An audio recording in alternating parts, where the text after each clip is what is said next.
اعوذ باللہ من الشیطان اللعین الرجیم بسم اللہ الرحمن الرحیم الحمد للہ رب العالمین والصلاة والسلام علی النبی الکریم وعلی آلہ الطیبین الطاہرین المعصومین المنتجبین ولعنۃ اللہ علی اعدائہم من الآن الی قیام یوم الدین آمین یا رب العالمین۔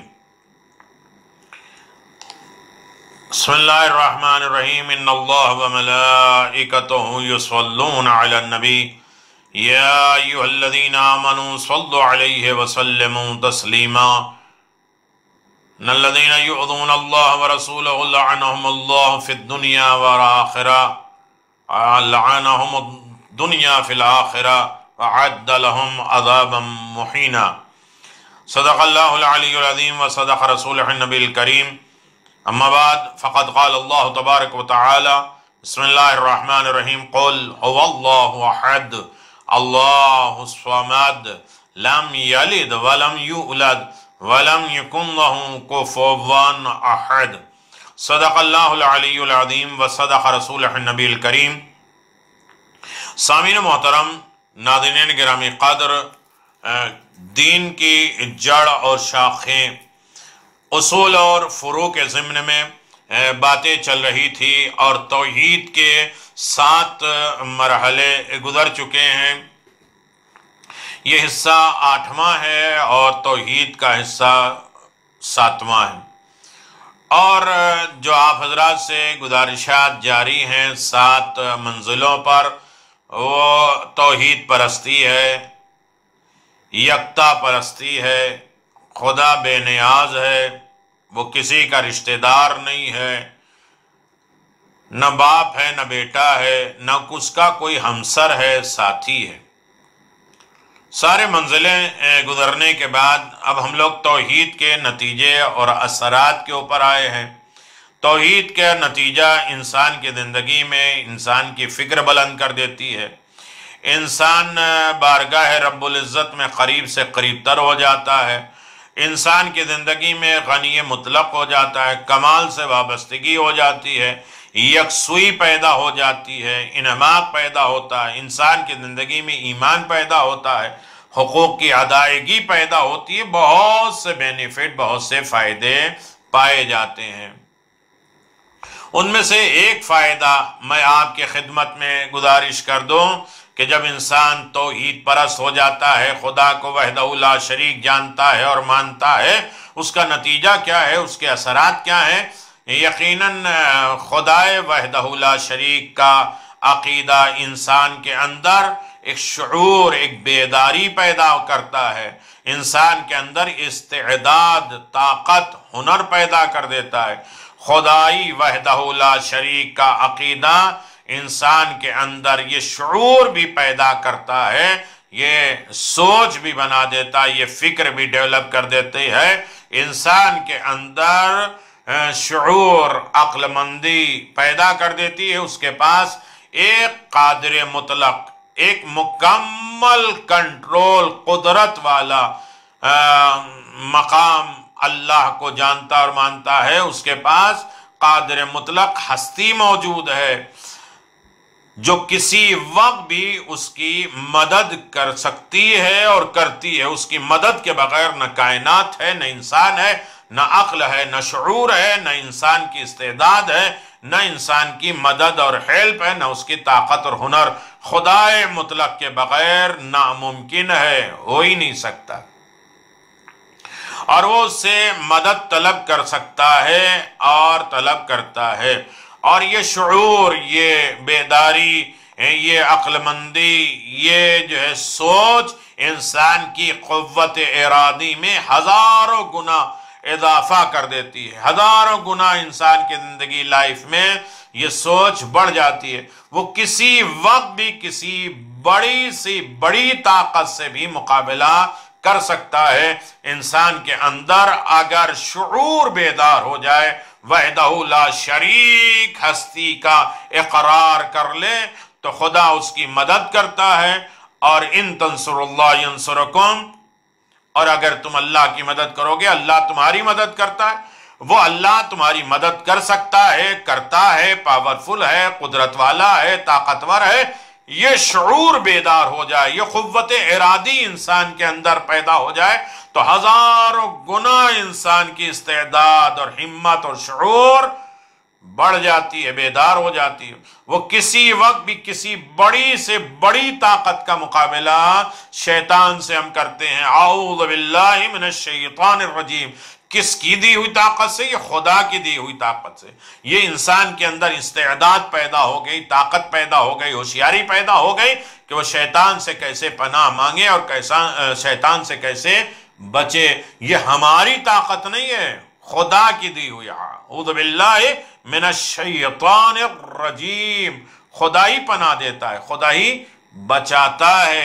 اگر یہ انسان کے اندر یہ شعور پیدا ہو جائے وحدہ لا شریک کا، اور اس کے اوپر یقین بھی ہو جائے اور اس سے یکسوئی کے ساتھ انسان ایکسپٹ بھی کر لے اور قبول بھی کر لے، تو یقیناً بڑی سے بڑی طاقت کا انسان مقابلہ کر سکتا ہے خدا کی نصرت اور مدد کے ذریعے۔ اسلام میں ایاک نستعین جو پایا جاتا ہے کہ ذریعے انسان خداوند عالم سے مدد مانگنے کا تصور یہی ہے کہ اللہ سے جو انسان مدد مانگتا ہے اس کا تصور کہ سوچ یہی ہے، امداد کے لاکھوں چھوٹے بڑے وسائل سے بالا تر قادر اور ناتواں ہستی ہے جو ہر امداد کا مرکز اور مصدر ہے۔ کتنے طریقے کے جو مددیں ہوتی ہیں ان ساری مددوں سے اعلیٰ، بہتر، افضل اور مکمل مدد کرنے والا صرف ذات پروردگار ہے۔ مرکز امداد، مرکز مدد الہی اور مصدر صرف خدا کی ذات ہے۔ جتنی طریقے کی ساری مدد آتی، انہوں نے فلاں آ کے مجھے کھانا کھلایا، یہ کھانا کھلایا تو کھانا بھی کس نے پیدا کیا ہے؟ اس میں کس کی طاقت لگی ہے؟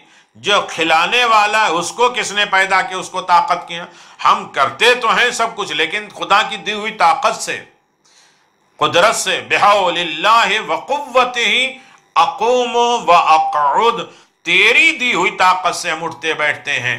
یعنی اس کا مطلب یہ ہے کہ ہم جو کچھ بھی مدد لیتے ہیں یا مدد ہم پاتے ہیں اس کا اصل مرکز پروردگار ہے، اس کا منبع، اس کا مصدر ذات الہی ہے۔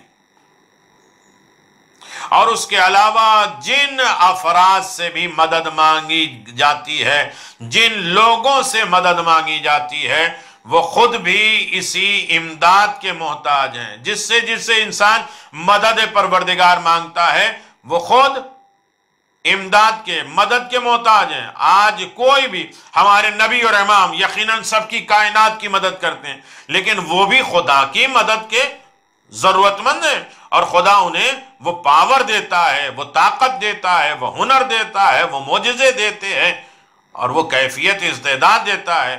یعنی جس سے بھی ہم مدد مانگتے ہیں وہ سب کہیں نہ کہیں سے خدا سے نصرت اور مدد مانگتے ہیں۔ یہ شعور بیدار ہو جائے، یہ طاقت انسان کے اندر ڈیولپ کر جائے کہ ساری مدد کا مرکز صرف خالق حقیقی ہے، مالک کل ہے، قدرت مطلقہ کا مالک ہے۔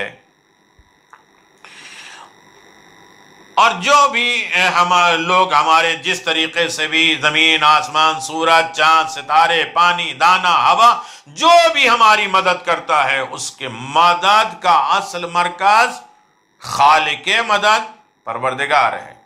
وہ خود بھی اسی کی امداد کے محتاج ہوتے ہیں جس سے ہم مدد چاہتے ہیں۔ اس کی بارگاہ میں دست طلب پھیلائے رہتے ہیں جس بندوں کے سامنے، وہ بھی خالق حقیقی کے سامنے اپنے ہاتھ کو پھیلائے رہتا ہے۔ ایسی ہستی کا عقیدہ نہ ہو، ایسی ہستی کا عقیدہ نہ ہوگا، صرف مخلوقات سے مدد مانگنے کا سلسلہ ہوگا تو انسان کسی وقت بھی مایوس ہو جائے گا۔ خالق حقیقی کے اوپر انسان کو یقین ہو، بھروسہ ہو، ورنہ اگر انسان اس کے اوپر جو ہے مدد نہیں مانگے گا اور مخلوق کو اپنا جو ہے مالک اور مدعا اور مرکز اور امداد کرنے والے مانے گا تو کہیں نہ کہیں اسے مایوسی ہوگی۔ اس لیے کہ مخلوق کتنی ہی بالا طاقتور کیوں نہ ہو جائے، اس سے بالا طاقتور کا امکان باقی ہے، اس سے بھی بڑی طاقت، اس سے بھی بڑی پاورفل کہیں نہ کہیں انسان کی زندگی میں ہے، لیکن خالق سے بالا تر کسی طاقت کا تصور نہیں ہو سکتا ہے۔ خالق مالک سے بڑا کائنات میں کوئی نہیں ہو سکتا۔ جسے کسی سے مانگ کے دینا نہیں آتا وہ خود ساری چیزوں کا مالک ہے اور پیدا کرنے والا ہے، صاحب اختیار ہے، قادر مطلق ہے، اسے کسی کے سامنے ہاتھ پھیلانے کی ضرورت نہیں پڑے گی۔ اس سے بڑا، اس سے بالا کوئی نہیں ہے، اور اس کا عقیدہ انسان کو تمام طاقتوں کے مقابل میں عظیم ترین حوصلہ فراہم کر دیتا ہے، جس کا کوئی جواب ممکن نہیں ہوتا۔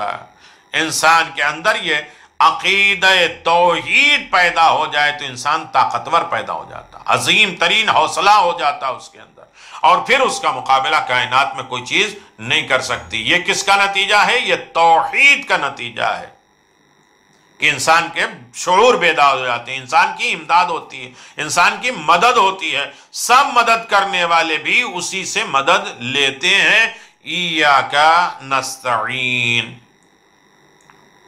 میرے عزیزو، یہ توحید کے نتیجے اور توحید کے اثرات کے سلسلے میں اور اس کے بینیفٹ اور اس کے فائدے کے سلسلے میں آپ حضرات سے گفتگو جاری اور ساری ہے۔ اب آگے قدم اور بڑھاتے ہوئے میں آپ کے اذہان عالیہ کو وہاں لے کے چلوں کہ یقیناً انسان جو ہے وہ کوئی بھی نظام، ایک فائدہ اور بتائیں، ایک نتیجہ اور ایک اثر توحید کا آپ کی خدمت میں اور پیش کریں۔ مثلا دنیا کا کوئی نظام، کوئی کام اس وقت تک کامیاب نہیں ہو سکتا جب تک اس کے ماننے والوں میں 100% 100% جذبہ استسلام اور سپردگی نہ پیدا ہو جائے، اپنے آپ کو تسلیم نہ کر لے، مقابلہ نہ کرے، اپنے آپ کو نافرمان نہ بنائے، ہر چیز ایکسپٹ کر لے، قبول کر لے۔ جب تک اپنے آپ کو سرنڈر نہیں کرے گا، تسلیم نہیں کرے گا، اس وقت تک انسان کامیاب نہیں ہوتا۔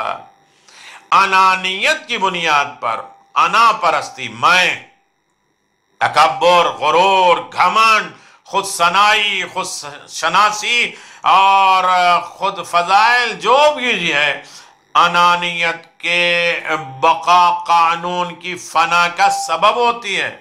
اگر انسان کے اندر غرور پیدا ہو جائے، خود پسندی پیدا ہو جائے تو سارے قانون کو برباد کر دیتی، فنا کر دیتی۔ میں کیوں مانوں؟ میں تو خود ہی صاحب حیثیت ہوں، تو وہ سارے قانون کو برباد کر دیتی ہے۔ اور کسی وقت بھی یہ انانیت، یہ غرور، گھمنڈ انسان کو بغاوت پر آمادہ کر دیتی ہے، مخالف کر دیتی ہے، چاہے وہ بغاوت بعض احکام کے مقابل میں ہو یا پورے نظام کے مقابل میں ہو۔ اگر انسان کے اندر خود پسندی پیدا ہو جائے، انانیت پیدا ہو جائے، وہ قانون کو برباد کر دیتا ہے، بغاوت پیدا کر دیتا ہے، اور وہ بغاوت احکام کو برباد کر دیتا ہے، چاہے پورے نظام کو یا تھوڑے سے نظام کو بھی برباد کر دیتا ہے۔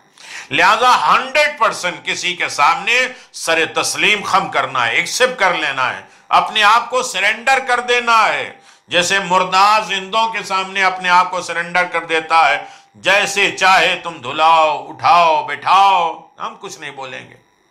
تو انسان اپنے خالق اور مالک کے سامنے اپنے آپ کو جب سرنڈر کر دیتا ہے تو وہ سارا نظام صحیح چلتا ہے، قانون رہتا ہے، انسان کی زندگی میں توکل آتا ہے، صبر آتا ہے، قناعت آتا ہے، اور جہاں سے انسان کے اندر خود پسندی پیدا ہو گئی سارا قانون برباد ہو جاتا ہے۔ وہ نہ اسے نماز پڑھنے کی ضرورت ہوتی ہے، نہ خدا سے امید لگانے کی ضرورت ہوتی ہے، ہر انسان اپنے آپ کو خدا سمجھ لیتا ہے۔ معاذ اللہ۔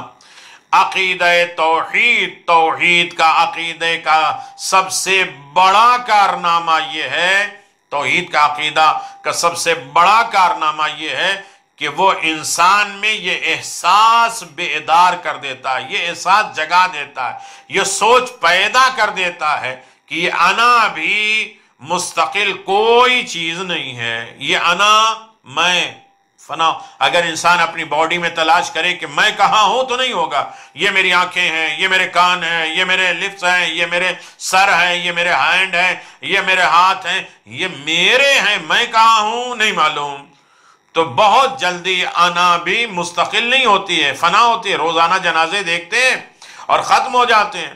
تو انا ہمیشہ مستقل کوئی چیز نہیں ہے، یہ خود بھی کسی مالک کی دین ہے، کسی مالک نے اسے دیا ہے، اور اس نے یہ وجود نہ دے دیا ہوتا تو انا کا کوئی تصور ہی نہ ہوتا۔ اگر یہ ہمیں پیدا نہ کرتا تو ہم انا کہاں کرتے؟ میرے اندر میں کہاں پیدا ہوتی؟ یہ سوچ بھی نہیں ہوتی۔ جب انا کا وجود، جب ہمارے اندر میں پیدا ہو گیا تو اس کے ارادے سے وابستہ ہے، وجود بھی اسی کے ارادے سے، ہمارے میں بھی اسی کے وجود سے وابستہ ہے۔ وہ جب چاہے مردہ کہہ دے، جب چاہے ہمیں پتھر بنا دے، جب چاہے ہمیں ریزہ کر دے، جب چاہے حقیر کر دے، 10 محلوں کی بلڈنگ ہے، جب چاہے زلزلہ دے دے اور سب فنا ہو جائے، جب چاہے یا کورونا وائرس کرے تباہی مچ جائے، جب چاہے کاروبار ختم ہو جائے۔ تو یعنی انا پرستی، میں تو کہیں کائنات میں نہیں ہے، یہ میں بھی ہے تو اسی سے وابستہ ہے، اسی سے کنیکٹ ہے تو ٹھیک ہے، ورنہ اس کے علاوہ میں اور انا کا کوئی تصور اس کے مقابل میں ہو ہی نہیں سکتا۔ خدا کے مقابل میں ہماری میں، ہمارے انا پرستی نہیں ہو سکتی۔ اور جب اس کے مقابل میں انا کا تصور محال ہے، فضول ہے، بکواس ہے، تو عقل و شرافت کا تقاضا یہی ہے کہ انسان اپنے کو اس کے حوالے کر دے۔ جب ہماری کوئی حیثیت ہی نہیں ہے، ہماری کوئی استعداد ہی نہیں ہے، ہمارا کوئی پاور ہی نہیں ہے، تو عقل کیا کہتی ہے؟ فضول میں لڑو نہیں، فضول میں تصور نہ کرو، انا کے اوپر نہ جاؤ۔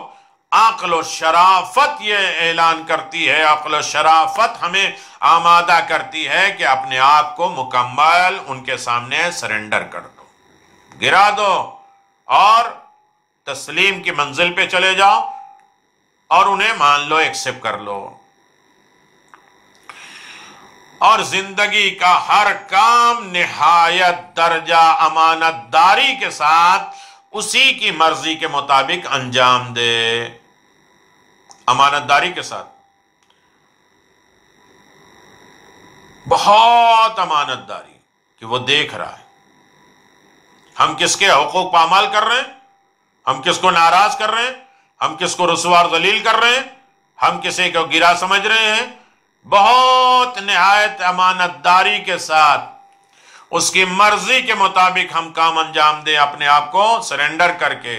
تو مالک حقیقی ہے، جیسا چاہے تو مجھے یوز کر، بیماری ہو تو بھی، تنگ دستی ہو تو بھی، ضعیفی ہو تو بھی، ہر عالم میں تیری رضا پر راضی ہوں۔ اور یہی وہ جذبہ تسلیم و سپردگی ہے جو قانون کو 100%، 100% رائج کر سکتا ہے۔ توحید کے علاوہ کسی کے اندر وہ پاور نہیں ہے کہ جو انسان کو سرنڈر کر دے، 100% کسی کا مطیع و فرما بردار بنا دے اور اسے کامیابی کی ضمانت فراہم کر دے۔ یہ صرف توحید الہی کا کمال ہے۔ جتنا انسان اپنے آپ کو سرنڈر کرتا جائے گا، جھکاتا جائے گا، ان کو عطا کرتا جائے گا، ان کے سامنے سر تسلیم خم کرتا جائے گا، 100% ان کا مطیع فرما بردار ہو جائے گا، تو کامیابی کی ضمانت خداوند عالم اسے دے دیتا ہے، اور جسے خدا کامیابی کی ضمانت دے دے وہ کبھی مایوس، شرمندہ اور پریشان حال نہیں رہے گا۔ یہ ہے توحید کا اثر انسان کی زندگی میں طاقت بنا دینا اور خدا سے وابستہ ہو جانا اور انا پرستی دور ہو جانا۔ یہ کب ہے؟ یہ توحید الہی کی بنیاد پر ہوتا ہے، اور جب انسان توحید الہی کا انسان احساس کر لے تو ہر منزل پر انسان نجات یافتہ ہو جائے گا۔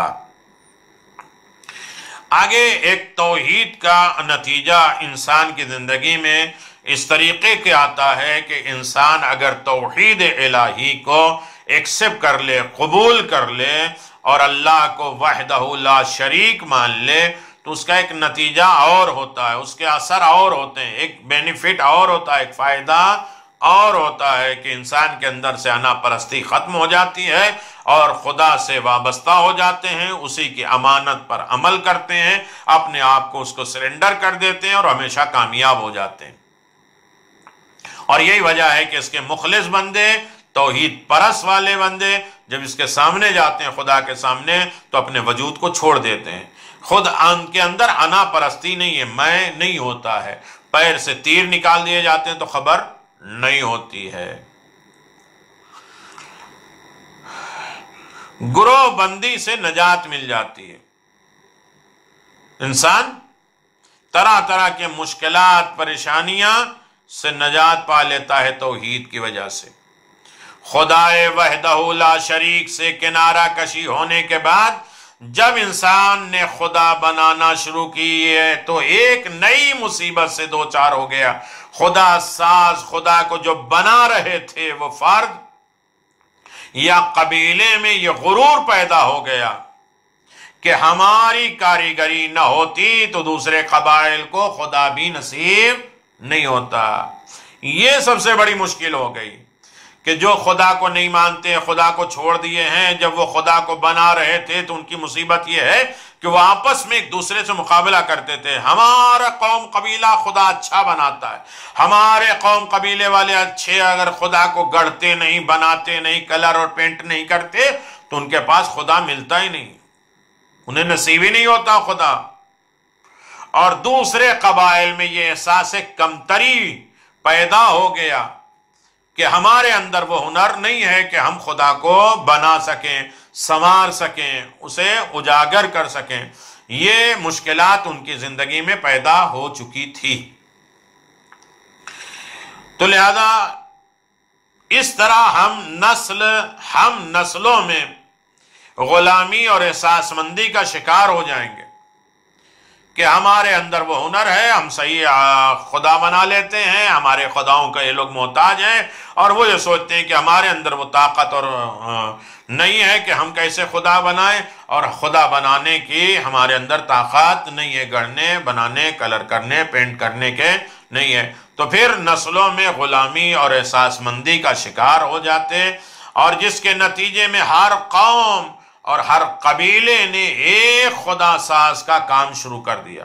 ہر قوم اور قبیلے میں ایک آدمی بنا دیا گیا کہ اب تم خدا بناؤ، اس لیے کہ ہم دوسرے قوموں اور نسلوں کے محتاج نہیں ہوں گے۔